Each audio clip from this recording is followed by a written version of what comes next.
Tonight on CBC Vancouver News. People who have had minor injuries are now going to be facing limited compensation. We say that's unfair. Head-on collision. Trial lawyers take on ICBC also. So get ready for $1.61.9. Bump at the pump. Metro Vancouver gas prices on the rise. And it's good for business. I mean, it looks like it's going to be a nice, beautiful summer. Vancouver, it seems like every year we get better and better weather. Parched in March. Low rainfall records in Vancouver and the Fraser Valley. This is CBC Vancouver News.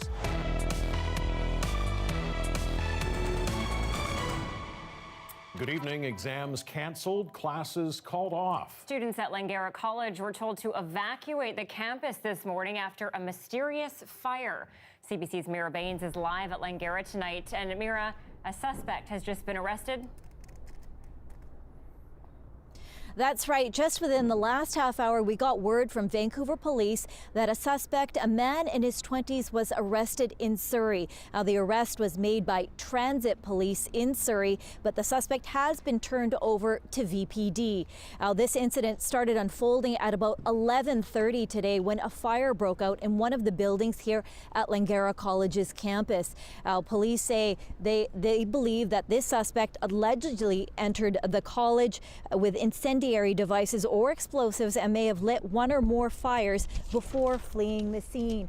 Vancouver police have cordoned off the area as they search the campus for more devices. Police are still on scene, as you can see behind me. I want you to take a listen to what police had to say. We're going to remain on scene for quite some time just to try and make sure that it's safe for the neighborhood, safe for the students, and safe for the staff. As you can see behind me, it's quite a big facility, so it's going to take us some time. The campus search turned up a number of suspicious devices, according to police. Earlier, we did speak to students and instructors. This incident has been unnerving, but earlier today, no one was sure of exactly what was going on. I want you to take a listen to what they had to say. We smelled smoke before we even were passing the second floor, and once we were on the stairs, we peeked into the second floor and it was full of smoke, and we saw like some red things, which we assumed it was fire. And I went to go to get to my car to beat the traffic, and they said, nope, we're putting you all across the street. And I went across the street and kind of waiting around ever since. So we're learning a lot more about this incident. A suspect has been arrested. Police are still here at the scene at Langara College doing a thorough search of the campus. We do expect an update from police later today. Police are telling everyone just to stay away from this area as they figure out exactly how many devices are on campus. Anita? Mira Baines live at Langara tonight. Thanks. Trial lawyers in BC are taking the province to court over new changes to ICBC laws. As Eva Yuguin-Senj reports tonight, the lawyers say the rules are unfair to people who get hurt in car accidents. Big changes came into effect today for crash victims in BC, all in an effort to put out what the government dramatically called a dumpster fire. But trial lawyers in the province believe the new measures are unconstitutional. People who have had minor injuries are now going to be facing limited compensation, and we say that's unfair. BC is introducing a new $5,500 cap on pain and suffering payouts. Small settlement cases are also being moved out of court and will be heard by the Civil Resolutions Tribunal. They'll review a doctor's records and from there decide whether your injury is minor or not, without the person having adequate opportunity to stand in front of them and explain their situation. Attorney General David Eby says the changes are necessary. We believe that this is lawful, that it's constitutional, and beyond that, it's good public policy. It's going to save ICBC and, by extension, BC drivers $1 billion a year and allow ICBC to increase benefits for British Columbians. It's a very significant and important reform that is long overdue. According to ICBC, minor injuries include sprains, strains, cuts, bruises, and whiplash injuries, as long as symptoms last fewer than 12 months and where nothing is broken. Concussion and mental health injuries are also considered minor unless symptoms go beyond 4 months.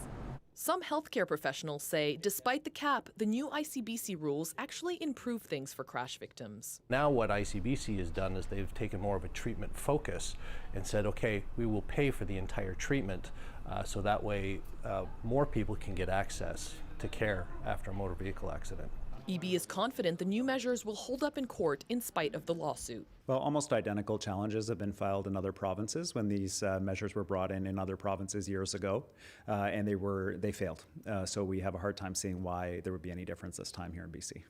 BC is the last province in Canada to introduce limits on pain and suffering compensation for minor injuries. Eva Yugwen-Senge, CBC News, Vancouver. Women working at the BC Legislature will now be allowed to show their arms. House Speaker Darryl Pluckus says a full dress code review is underway, but in the meantime, women are allowed to wear business apparel. That includes sleeveless dresses and tops. The review comes after last week's protest, which saw some women saying they had been asked to cover up in accordance with an outdated rule. Pluckus says dress guidelines will no longer be the responsibility of the Sergeant at Arms or Legislature staff to enforce. Well, a bit of pain at the pump for drivers as the province's rising carbon tax pushes the price of gas near a record high. The increase in cost isn't expected to stop anytime soon either. Our Leanne Young is live tonight at a gas station across the border in Blaine, Washington, where, of course, many British Columbians head to find cheaper gas. So, Leanne, how much of a savings are you seeing there tonight? Well, Mike, to give you an idea, gas is selling for about $3.49 a gallon American here. If you do the math, it turns out to be about $1.24 Canadian per liter after the exchange rate. So a fairly significant savings. Most drivers say they're saving about $30 a tank here. One of the reasons why gas prices are up are because of the carbon tax increase. Now, it's meant about a $1% increase per liter, so not a huge amount, but it is part of the province's plan to try and reduce carbon emissions. And that idea had a mixed reception down here. I have kids and family members I have to be driving around, so yeah, I cannot not have a car. Yeah, I think the consumer that's driving and using the roads needs to pay, but I don't think I can give up the car. So honestly, I don't know how if carbon tax can actually reduce carbon usage. I mean, I'm going to drive less because of the 1.5 cents. I can't. Now, there are a number of reasons why gas is so high right now. One of them, 2 of the 4 refineries that we usually rely on are on summer mode, so they're out for maintenance, so that means a supply squeeze. And there's also the low Canadian dollar, and then of course the carbon tax. Now, as we heard one of the drivers there say he's a bit skeptical about the carbon tax, but an expert that I spoke to at UBC says it has been effective. In fact, in about the last 10 years it's been around, what he's tracked is about a 15% decrease in gasoline demand per capita, even if it does feel like the change on the ground has been very slow.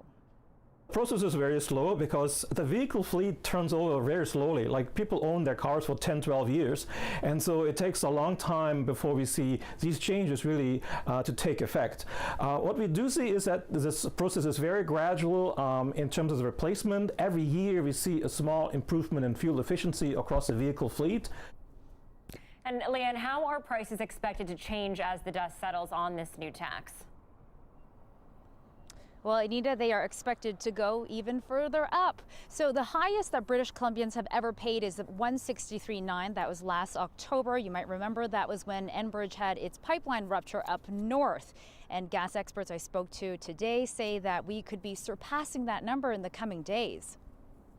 Wednesday, you will see a net increase of 2 cents a liter. So get ready for $1.61.9. Liquidity prices breach their all-time high of $1.63.9 within the next week, if not within the next several days. Now, by July 1st, we're expected to see one more guaranteed increase in gas prices. TransLink's regional motor fuel tax is expected to add another 1.5 cents to our gas prices. So if you are looking to save a couple bucks, you might want to do like all of these Canadians have done all day here and come down and get your gas down here. Mike, Anita? Thanks very much, Leanne. Now, the carbon tax rises as a new report says Canada is on average warming up at twice the rate of the rest of the world. Canada's average temperature over land is up by 1.7 degrees Celsius since 1948. That is double the average global temperature rise of less than 1 degree. And in Canada's north, the increase is even higher at 2.3 degrees. We're going to have more on this report later in tonight's newscast.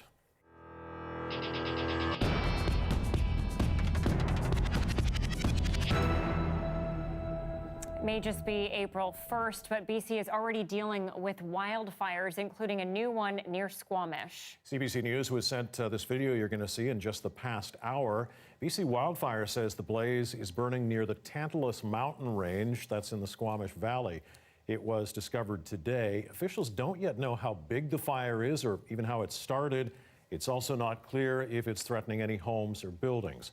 BC Wildfire says it's already dealing with several large fires across the province in just the past few days. An elderly man has died after being hit by a car in Maple Ridge this morning. The crash happened on Dewdney Trunk Road near 237th Street around 7:30 a.m. Police say the 81-year-old Maple Ridge resident was in a marked crosswalk when he was hit. He was taken to hospital where he died. The driver stayed at the scene and is cooperating with the investigation.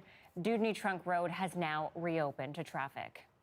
Fire gutted a house in southeast Vancouver this morning. The flames in the home on the 2600 block of Lynbrook Drive were so intense, firefighters were forced to evacuate to another nearby home and shift from fighting the fire to containing it. No one was inside when the fire broke out. No foul play suspected, but the investigation is ongoing.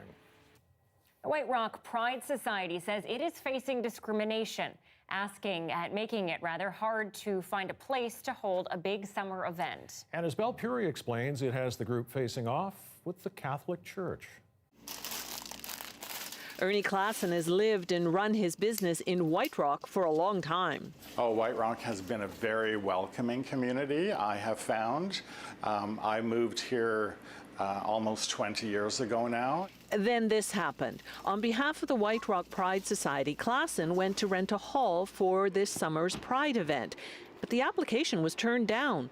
The hall in question is owned and operated by the local Catholic parish. And we had an email from their lawyer saying that we do not abide by the values and the principles of the Catholic Church, and so they would not be able to rent the facility to us. Klassen had already been told that the date he wanted was open. There is really only one way to summarize it and to say that we're being discriminated against. It's a murky area whether the church can pick and choose who uses its hall. The Charter of Rights prohibits discrimination based on sexual orientation, but that applies to federally regulated activities. The BC Human Rights Code also talks about gender equality, but it includes some exemptions for certain organizations like churches. In the meantime, the society will be forced to use a much smaller venue, where last year its sold-out dinner and dance had to turn away almost 200 people. Personally, I think that church shouldn't mix that much. Where do we draw the line between religious freedom and being sensitive to others' beliefs? I think that's ridiculous because gay people deserve the same rights as everybody. The parish referred all calls to the Archdiocese in Vancouver. It initially promised a statement, but later said it's decided not to comment. The intent of us going to approach the Catholic Church was not to poke the bear. The intent was just to organize a fundraiser and use the facility that promotes itself as a community facility. Can you bring me one bunch of green mums, Russ? The Pride Society will meet this weekend to talk about possible action against the church. Klassen says the issue is now much bigger than simply where to hold an event. Belle Puri, CBC News, White Rock. Vancouver International Airport has been named the best airport in North America for the 10th year in a row. YVR earning the top spot based on a Skytrax survey of nearly 14 million passengers. Tourism Vancouver says this is the first time an airport has won the award 10 years in a row. In terms of world rankings, Vancouver International is ranked 17th. Nice. Yeah, very good. I was just there yesterday. Yes, you were. Looking Welcome lovely back. as ever. Well, swimmers at local beaches, UV warnings, and a long stretch of t-shirt weather. Yeah, you missed some of that. And if you thought March was unusually dry and sunny, you're right. And as Matthew Black reports, while there are worries for the upcoming wildfire season, for now, Vancouverites are taking it in stride. Whether you're on the waves, between the white lines, or on the trails, it was a marvelous march by any measure. It's been pretty good, hasn't it? Yeah, a lot more sunshine. This has been the best spring so far that I can remember ever. In Vancouver, cherry blossoms blooming under cloudless blue skies. With just over 30 millimeters of rain, only about a quarter of what we usually get, and breaking an 8-decade low rainfall record. And in the valley, no need to get away to sun, with Abbotsford seeing only 30% of what it typically expects, breaking its own 74-year mark. That's good news for boat and bike rentals, with some calling it the busiest March in memory. It's definitely a busier March than last year. It's pretty much weather depending. March has been pretty nice in Vancouver, so April tends to be a little wetter, so we'll see, but it's definitely busier than last year. I don't know, everyone comes back with a massive smile on their face and, you know, making plans to come back next weekend. It's not all good news. All that dryness is fueling fears ahead of wildfire season. But forecasters say it's too soon to worry just yet. Right, so as we head into summer, I mean, drought and wildfire is a growing concern for many locations. However, we'll have to see how both April and May play out. You know, it's impossible to predict rain beyond kind of the week to 2 week periods. That's not the only advice. However you choose to enjoy the sun, do it soon, as there's a wall of water on its way. We're going to see a series of storms come across the Coast Range and push right into the interior of the province, so some healthy precipitation is on the way. We'll probably see more rain in the 3-4 days leading in the weekend than we saw all of March. But for now, sunny skies and summer temperatures make anyone feel at home. Matthew Black, CBC News, Vancouver.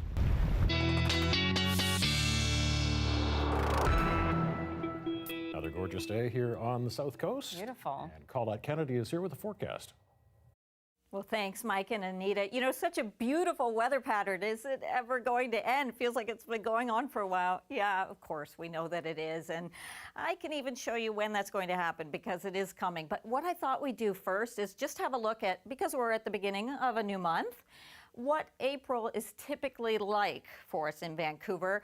Well, an average daytime high, now, of course, this is averaged across the month, so it's going to be lower at the beginning of the month than your average daytime high at the end, but it averages out to 13.2. It's just about 12 degrees at the beginning of the month. So today, average daytime low, 5.6 degrees. Right now, we're at just about 4, and then rainfall, close to 90 millimeters, and yes, the potential still to see a little bit of snowfall, but hardly anything, 0.3 centimeters there in terms of what we're looking at. All right, we're still talking about a pattern where things are a little bit better to the central and northern parts of the province, but what's going to happen, we're not there yet, we've got a couple days, but by Wednesday, we're really seeing some rain pushing in. What happens, first of all, though, is we're going to inherit some of the cloud covers. The system is riding towards us, so we get that tonight into tomorrow. You'll see a little more cloud. And then as we go into Wednesday for the island, we'll see even Tuesday night into Wednesday, the rains developing and then becoming more significant even as we go through the week. I'm going to go into much more detail about that as we get into the longer part of the forecast later in the show. But overnight tonight, 5 degrees for the low. Tomorrow morning, 8, and a beautiful afternoon, although a few more clouds, 16 and 20 degrees inland. All right, thanks very much, Colette. Well, a quick programming note about the next few months for you. Next week, yes, the hockey playoffs start, which means we're not going to always be on TV at 6, our regular scheduled time. Yes, but we will be streaming live on Facebook and YouTube at CBC Vancouver, as well as our website, cbc.ca/BC. Those will be 30-minute, completely commercial-free shows, and the other ones, we will be on air, but usually after the hockey game. After the hockey games, all right. British lawmakers voted again today on a way forward for Brexit. But again, they rejected all options. Coming up, where does the divorce deal with the EU go from here?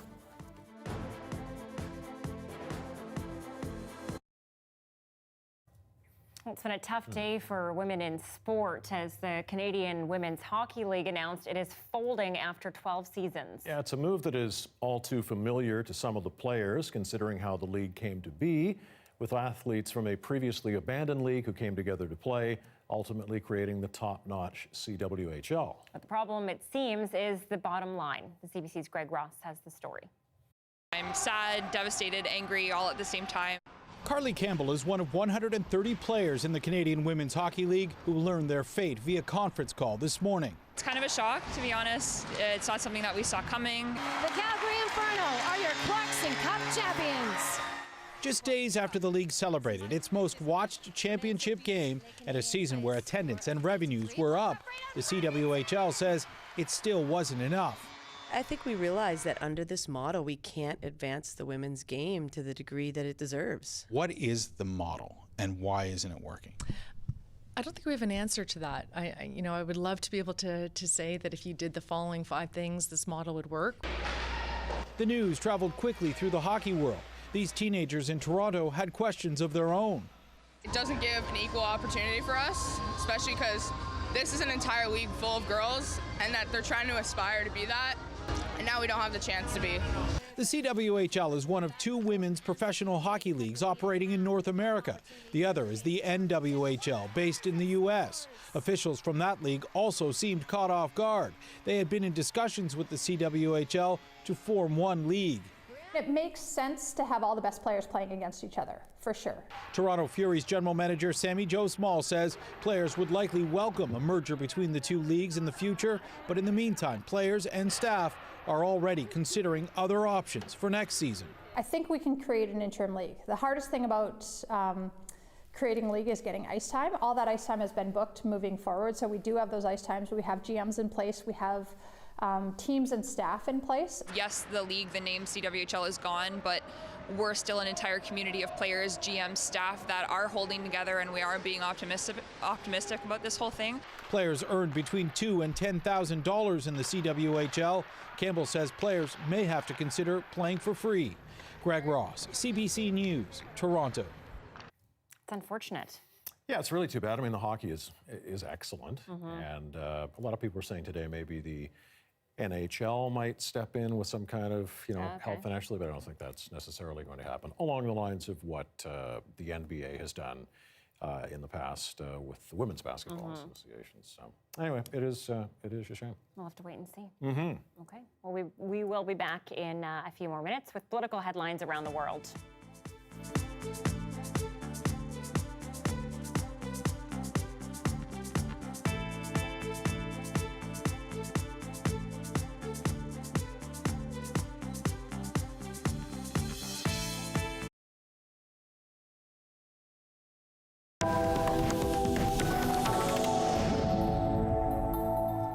British MPs held non-binding votes on Brexit strategies today, failed to reach a majority on any of them. As the CBC's Thomas Daigle tells us, what happens between now and the April 12th Brexit deadline is anybody's guess. This place sure feels stuck in a rut lately. Today, briefly, brought something completely different. Yes, the House of Commons got really cheeky. A dozen climate change activists stripping nearly naked while MPs tried their best to stay focused on Brexit. The naked truth is, Mr. Speaker, that 202 members have loyally voted for the Prime Minister's deal. Police detained the protesters, but their stunt just goes to show how, in Parliament now, turmoil rules, and it seems almost anything goes. This process has been a shambles. Today we've got to start to bring that to an end. In a bid to break the Brexit deadlock, MPs here were called on to vote on 4 options, including holding a second referendum and leaving while keeping economic ties to the EU, a so-called soft Brexit. All around Westminster, it's that last option that seems to be gaining momentum. But the Prime Minister shows no sign of switching plans or even listening. And neither do Brexiteers. Well, I think customs union is a betrayal of Brexit. When the Speaker emerged tonight, results in hand, the soft Brexit plans fell short. The noes were 276, so the noes have it. Every option failed, again raising the risk Britain will crash out with no better plan. The default legal position is that the UK will leave the EU in just 11 days' time. Conservative Nick Bowles got choked up, accusing the Tories of being unwilling to compromise. I can no longer sit for this party. Oh, Nick, don't go, come on. A theatrical ending to another day of high drama. Thomas Dagg, CBC News, London. Back here at home, as some Liberal MPs try to pressure Jody Wilson-Raybould out of caucus, she made it clear today she feels she belongs. CBC's Katie Simpson has the latest on the SNC-Lavalin controversy from Ottawa. You reported a conversation? A defiant Jody Wilson-Raybould is standing by her actions and her party. I do not believe that I should be removed from caucus for doing my job and doing what I believe is right. What is right, she says, was her controversial decision to secretly record a conversation between her and the clerk of the Privy Council. I believe that it was a reasonable, rational thing to do in an unreasonable and an irrational situation. But some of her colleagues could not disagree more, and momentum is building for her to be kicked out of caucus. The revelation of her recorded conversation on Friday was extremely disappointing to me. We have a real problem that I don't feel safe in caucus, and so I would want caucus to act. Jody Wilson-Raybould should be gone. Gone. Should have been gone long ago. Sources tell CBC News high-level caucus phone calls and meetings are taking place to decide if Wilson-Raybould and Jane Philpott can remain Liberals. I would like to move forward with Ms. Philpott and Ms. Wilson-Raybould in our caucus as contributors. Welcome and moving forward with us to talk about how we can continue the work we're doing. I'm perfectly prepared to have them come before caucus and give an explanation and if they can persuade caucus as to why they should stay. But at this point, I don't see how that would happen. The infighting continues to be a gift for the opposition. I will be doing a marathon speech demanding the government end its cover-up of the SNC-Lavalin corruption scandal. The Conservatives are now staging a multi-day filibuster to pressure the government into reopening the Justice Committee's investigation into this whole affair. We are going to use every tool in the parliamentary toolkit to end the Prime Minister's cover-up and get to the truth. That was CBC's Katie Simpson in Ottawa. 4 provinces refusing to take part in Canada's Canada-wide climate plan aren't happy about what they're faced with now. More on that after the break.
Here are some of the stories we're following tonight on CBC Vancouver News at 6.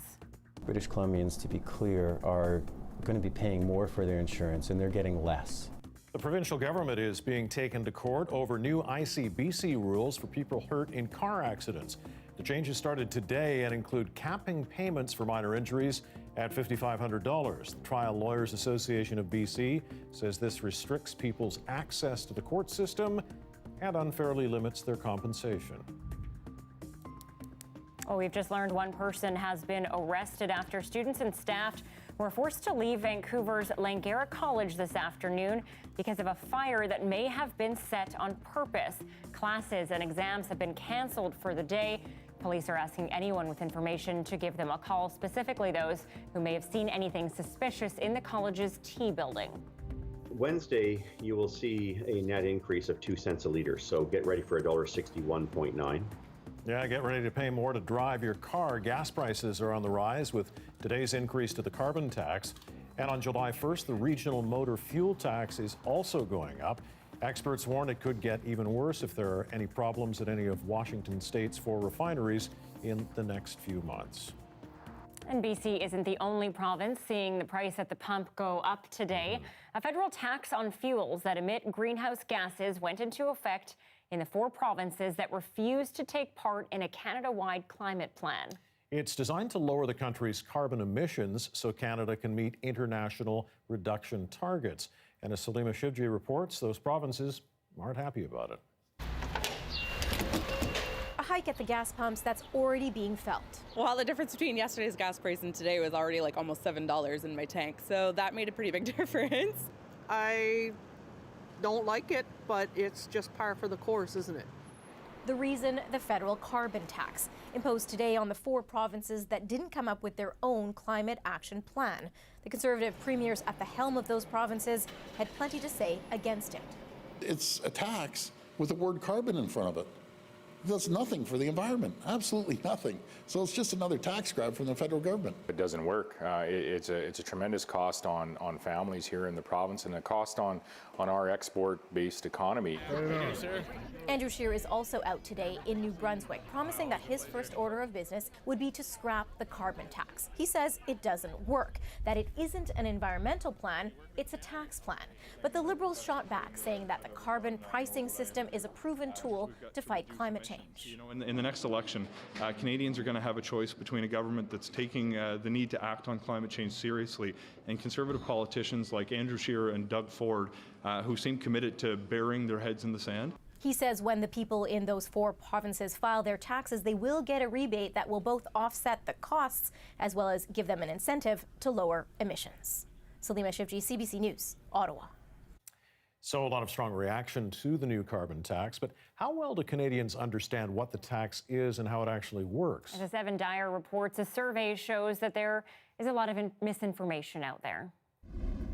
Now, the fact that this is a different sort of patchwork arrangement around the country is probably contributing to the fact that there's a huge amount of public misunderstanding and misinformation about how the carbon tax will work, and that has been detected by pollsters. Abacus Data, a polling firm here in Ottawa, did a survey of Canadians both in provinces that have their own plan and provinces that are being subject to the federal plan, and found that about 80% of people say that the carbon tax is having a major impact on their bottom line, or at least some impact on their bottom line. And of course, if you live in a province like Ontario, that is absolutely not the case, because it only took effect today. That survey was carried out entirely before the carbon tax actually came into effect. Also, we see a large partisan split in the polling. So while there's no regional differences really in perceptions about the carbon tax, including, for example, no real difference between areas where there will be a federal carbon tax and where there won't be a federal carbon tax, there is a large difference in the views of Conservative supporters compared to supporters of other parties. What is a driver is your partisan perspective. Conservative Party supporters much more likely to say that they feel that the carbon tax has had a big impact on their cost of living. Liberals, New Democrats, less so. And I think that points to the impact that leadership has, rhetoric on this topic, that Conservatives already are anticipating their cost of living to go up and already believe it has, even though For example, Conservatives living in Ontario, that tax hasn't taken effect yet. And that same poll by Abacus picked up one worrying sign for the Liberal government. The Liberal government, of course, has been emphasizing that while Canadians in those 4 provinces will pay more for gas and heating oil and other products of that kind, they'll get more money back in most cases in tax rebates. But the question is, will they notice those tax rebates? Abacus data found that among those Canadians who'd already filed their taxes, a large number didn't notice the rebate line and weren't aware that they were getting back on average of about $300. Evan Dyer, CBC News, Ottawa. That's a live look from downtown over at the North Shore Mountains on this gorgeous Monday evening, 6:35. Another gorgeous day here on the South Coast, but that stretch of great weather, well, it's coming to an end. The forecast is next.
Sad I did not get a chance to go outside today. You didn't? No, I didn't. It's beautiful. Absolutely beautiful. I'm looking outside now, so hopefully I'll get a little bit of It's going to be a nice night. Yeah.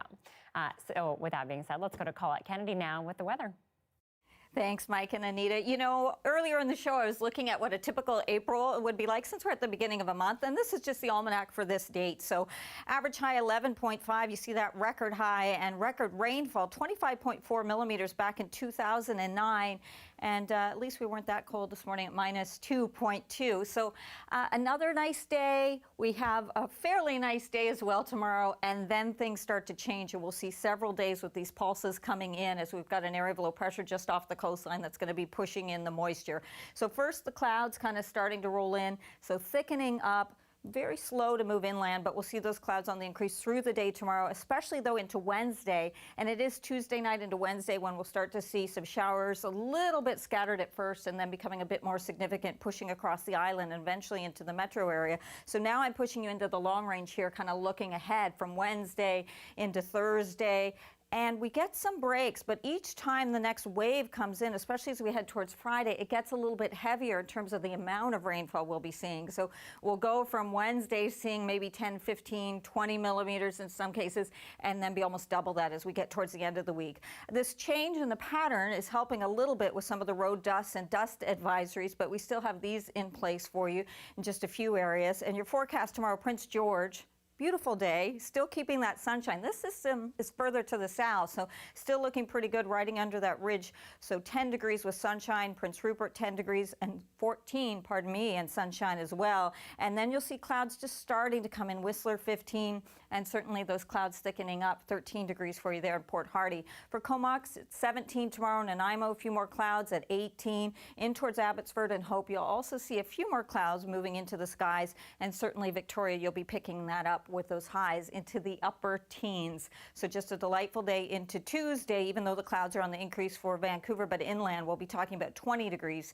16 for the airport. Then we get into that situation where those pulses just keep kind of pushing in here. So rain at times heavy, but there'll also be breaks in this, and then another wave will come in, and then yet another wave. And so if we extend this and move towards next weekend, even as we go through the weekend, you'll see the temperatures will come down a little bit with some of these wet conditions, but also we still have that chance of seeing the precip into the next weekend. So it's like we've gone from one pattern that's really stuck, and then we're going to be heading, at least for a while, into another one, guys. All right, well, we'll enjoy tomorrow. Thanks, Colette.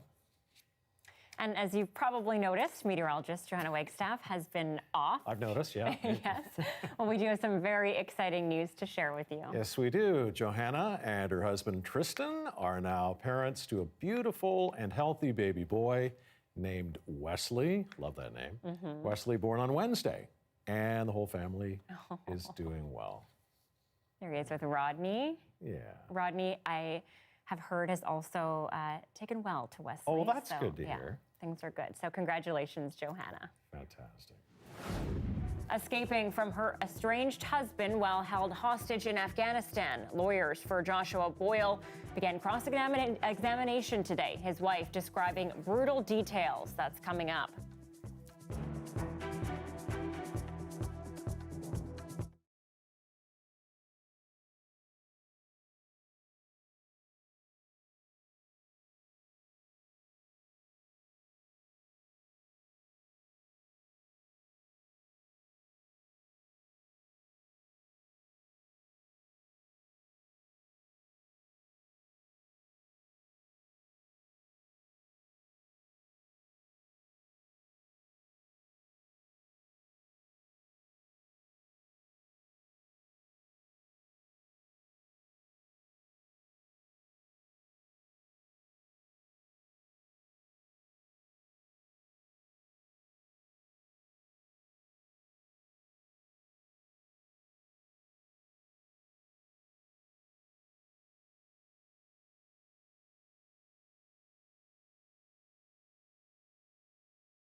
Hi, I'm Amy Bell, and here's what's in your CBC Vancouver inbox.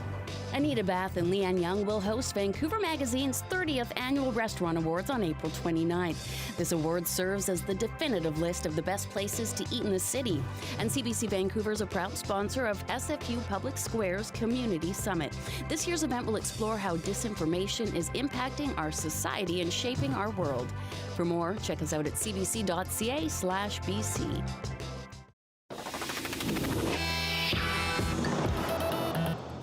Lawyers for former Afghanistan hostage Joshua Boyle began their cross-examination today of his estranged wife. Caitlin Coleman has accused her husband of physically and sexually assaulting her after their return to Canada. The defense started by questioning Coleman, who is the Crown's star witness, about the early days of their relationship. The CBC's David Thurton was in court today, and a warning: this story contains descriptions of alleged abuse. The lawyer for Joshua Boyle presented online posts from Caitlin Coleman. In one post, the defense lawyer says Coleman said she had mental health issues as a teenager. In one example, Lawrence Greenspan presented online posts from when they first dated, where Coleman described herself as dangerously maniacally insane. He also reminded Coleman of her testimony last week, where she acknowledged self-harm, including sometimes cutting her arms.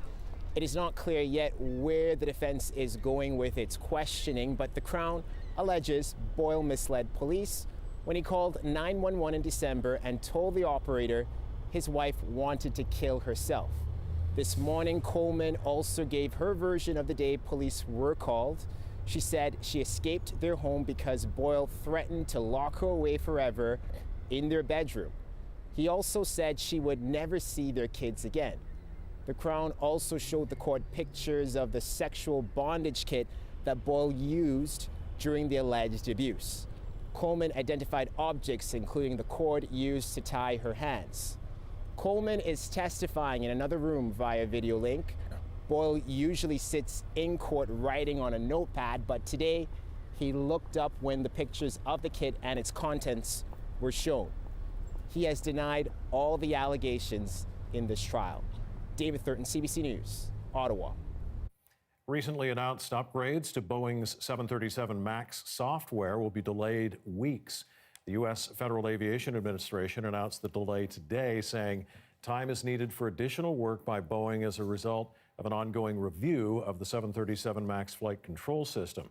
That review comes after 2 nosedive crashes within a 5-month span. Boeing had initially planned to submit its fix by last week. The FAA says it will conduct a rigorous safety review once it receives the software upgrade.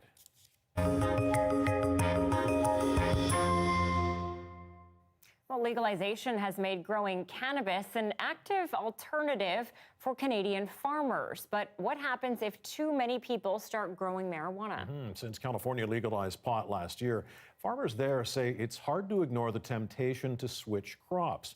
But as Kim Brunhuber reports, now there's concern California's pot industry could crash. Tom Rodriguez owns Maple Creek Winery. He also grows small amounts of cannabis. Because it's still illegal at the federal level, he's not keen to show it on TV. But he says he's far from the only one around here growing both. Although they're just not all out. You know, a lot of them are still in the closet, so to speak. When California legalized cannabis in 2018, grape prices were at the lowest level in years. And pot prices were so high, Rodriguez says, many grape growers started doing the math. You're growing cannabis at $250 a pound that's ready in 8 months, or Pinot Noir that's ready in a year and a half at $2 a pound. You're a farmer. What are you going to do? Seems like a no-brainer. 1 hectare of grapes here in Sonoma County can be worth up to $460,000 US, but the same area of cannabis can be worth as much as $2.75 million. The problem is California's cannabis growers are now producing too much pot, at least 5 times the amount that's actually consumed. Some in the industry are predicting a so-called extinction event, which only the biggest companies will survive. Any small grape grower who invested heavily in cannabis, Rodriguez says, could be snuffed out. There's always that risk in a new industry like this. Personally, I just want to wait and see. Well, this is our double gold winner. So Rodriguez says for now he'll carry on selling wine and keep his weed for friends and family. Kim Brunhuber, CBC News, Mendocino County, California. Meanwhile, small batch growers are working to carve out a chunk of the rapidly growing cannabis industry for themselves. Much like large-scale operations, micro growers have to meet strict regulations, and they need to be licensed by Health Canada. As Kate Letterick explains, they hope by providing a unique, top-quality product, there'll be a demand for what they're growing. This machine automatically waters the 4 plants. Rod Wilson is checking on his cannabis plants. This is just a portion of what he hopes to produce in his grow shed as a micro-cultivator. Wilson bought a farm after he retired from the pharmaceutical industry. His plan to grow lavender and Christmas trees has blossomed to include cannabis. Not very often in your career do you get an opportunity to get in on the ground floor of the beginning of an industry, to be a pioneer. Wilson is just starting out, but he and 8 investors plan to apply for a license this spring. As of January, Health Canada has received 83 micro-cultivation applications, but given out just 1. Microgrowers have strict regulations to follow, but Wilson says they can produce a unique product. Small batch means big quality. So for our purposes, we're going to be looking at the cannabis connoisseur, someone who's willing to maybe pay even a premium because it's locally sourced, locally grown, it's a small batch, it's quality. The idea is getting support from large producers. May Nazaire is with Zenabis, a cannabis producer in Atholville. By partnering with micro growers, we are able to access artisanal products at very high quality and a variety of strains and cultivars that aren't readily available in the market. Nazaire says large producers can help micro growers navigate through regulations and even share growing experience. She hopes to have 20 small batch growers on contract by the end of the year. Rod Wilson hopes to start a New Brunswick Craft Cannabis Growers Association so people can share ideas and experiences. And while he's starting out small, he hopes this grow shed is just the beginning. Kate Letterick, CBC News, Moncton. Well, Vancouver police have just wrapped up a news conference at Langara College. They've confirmed a man in his 20s has been arrested after a suspicious fire, which led to the evacuation of Langara College earlier today.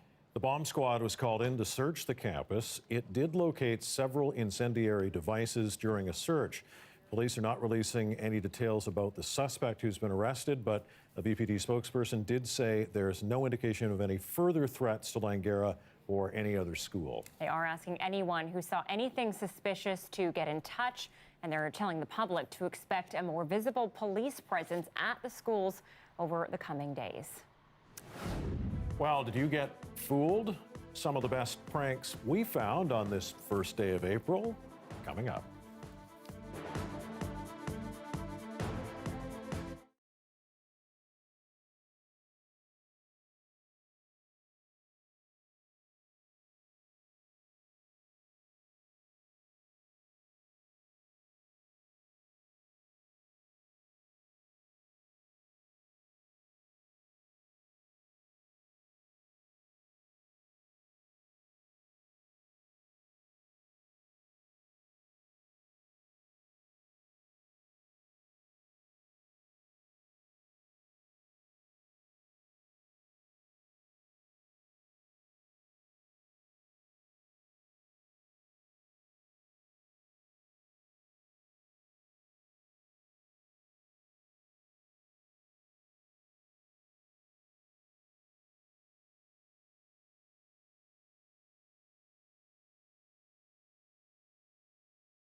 Yeah, it's really relevant here in Metro Vancouver. There are so many stories in this city to tell and to explore. Look at this. The fact that people come from all over and want to make a home here, that says a lot about the city.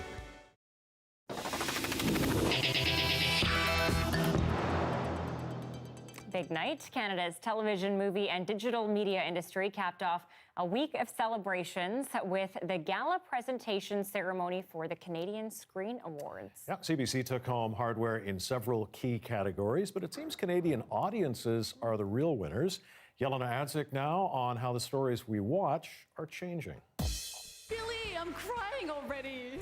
Diversity in storytelling. That's the central theme that emerged from the Canadian Screen Awards as the steady stream of winners included women and unique stories that don't often make it to the mainstream screens. Schitt's Creek, for example, it started out as a kooky show about the culture clash between the rich and the poor, but the North American hit has evolved into a showpiece of stereotype busting. It won for Best Comedy, and when its star Catherine O'Hara claimed the Best Actress award, she shared her thoughts on the show's success. I am so proud to be involved in a show that laughs at the ridiculousness of all that we are, without malice or homophobia or racism or ageism. Then there's rising Canadian star Stephan James, known for the Jesse Owens biopic Race, his role in the Oscar contender If Beale Street Could Talk, as well as earning a Golden Globe nomination for Homecoming, where he stars opposite Julia Roberts. Well, now he's the inaugural winner of the CSA's new Radius Award, which recognizes a Canadian making an impact globally. After paying respect to his hometown of Scarborough, Ontario, as well as his mom and brothers, Stephan James turned his attention to young people in his community who are often marginalized. I want to tell you that your craziest dreams, your wildest imaginations are all possible, no matter where you are, no matter where you come from. Scarborough to the world. Now, there's no question that much of the spotlight this year fell on women storytellers, even behind the scenes. Here's a tweet from backstage showing a photo of the all-female writing team for the CSA Gala show. And it's notable that 60% of the night's nominated films were directed by women. On top of that, special career honors were given to comedian Mary Walsh, as well as director Deepa Mehta, who touched upon the importance of diversity in her acceptance speech. Many of us are immigrants in this country, and from the outset are searching for a sense of home. We in this room must ensure we continue to create a country that is not divisive and where dialogue continues to be possible. All in all, relative to Hollywood and relative to past years here at home, the Canadian Screen Awards took a big step forward when it comes to the direction of diversity in the stories we tell. Johanna Wagstaffe, CBC News, Toronto. Good showing, lots of good stuff there. April 1st. April Fool's Day. April Fool's Day. Hopefully everybody remembered that. A lot of people didn't. Some right here. There was a lot of trickery on display. Let's take a look at some of our favorite fake announcements. It's our first annual Bring Your Pet to Work Day at the Abbotsford Police Department. We're really excited to be able to allow our members and our staff to be able to bring their pets to work. Who wouldn't want to bring their pet to work today? Horses, snakes, tarantulas, and tortoises took over the Abbotsford Police Department as part of a new employee wellness initiative. Now, the diversity of the animals in this video is pretty impressive. Take a look at that. The rooster perched on the gym weight. That one is a little scary. Oh, that's pretty good. They always do fun stuff. They do, yeah. They get very creative. I'm not sure that I would want to be a part of this one, but... And one of the airlines had some fun too. Yeah, WestJet, poking fun at that. Remember the failed Fire Festival? Yes. Yeah, they announced Flyer Festival. This one kind of caught me because I got the email notification. The world's first premium in-flight music festival, complete with models, social influencers, and as you saw, cute pigs. You bought tickets, didn't you? Yeah, right. Yeah. I did open it up and look at it. So. My fingers are crossed for you. Yeah. And you can file Cactus Club's Club Island under announcements you wish were actually true. A standalone floating restaurant just off the shores of Stanley Park with a groundbreaking vision of patio goals. All right, I'm going to admit, You got caught on I it. fell for that one a little bit. Yeah. I just had the thought of, you can only get there if you have a boat, and then I realized. April Fool's Day, over for another year. Dan's here at 11 after the National. Have a good night.